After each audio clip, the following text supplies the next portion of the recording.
बालनले सुदनलाई फेरि गृहमन्त्री बनाउँदै आज 3 बजे शपथ। भ्रष्टहरूको भागाभाग सुरु।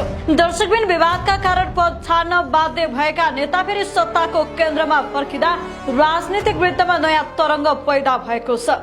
केही महिना अघि गृहमन्त्री पदबाट बाहिरेका सुदन गुरुङ पुनः गृह मन्त्रालयको नेतृत्व सम्हाल्ने तयारीमा छन्। बालेन्द्र शाह नेतृत्वको सरकारमा सुदन गुरुङ पुनः गृहमन्त्री बन्ने भएका छन्।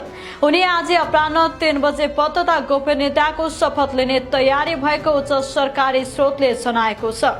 यसका लागि राष्ट्रपति कार्यालयमा औपचारिक पत्रचार समेत भइसकेको बताइएको छ।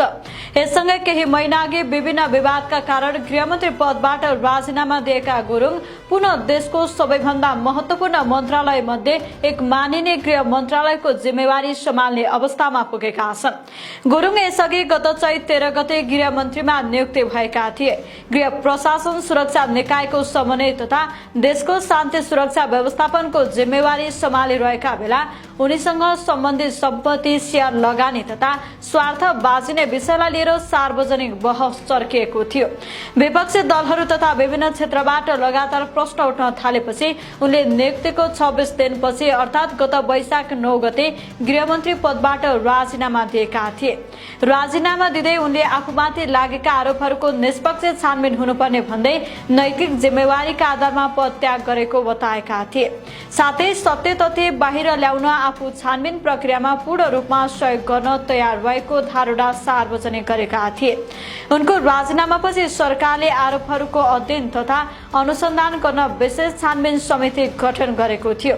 समितिले आफ्नो प्रतिवेदन सरकारलाई बुझाइसकेको छ। सरकारी स्रोतका अनुसार उक्त प्रतिवेदनमा गुरुङ विरुद्ध लागेका आरोप पुष्टि हुने आधार नदेखेको निष्कर्ष निकालिएको हो। यही प्रतिवेदनका आधारमा उनलाई पुनः गृह मन्त्रालयको जिम्मेवारी दिने निर्णय गरिएको छ।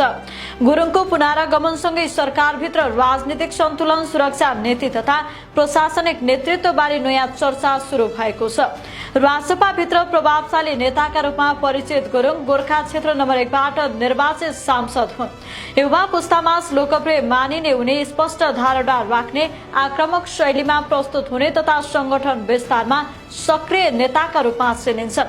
आज उनी शपथ ग्रहणसँगै गुरुङ औपचारिक रूपमा पुनः गृह मन्त्रीको जिम्मेवारीमा फर्किनेछन्। घोडा दुखेर आएको, डाक्टरको दबाई खायो, के भएन, घोडामा सुई लायो, के भएन, केही गरिन् के नभए वैद्यमा आएर दबाई खाएको अब 3 महिना भयो। अहिले उठ्नु बस्नु नै भएको छ।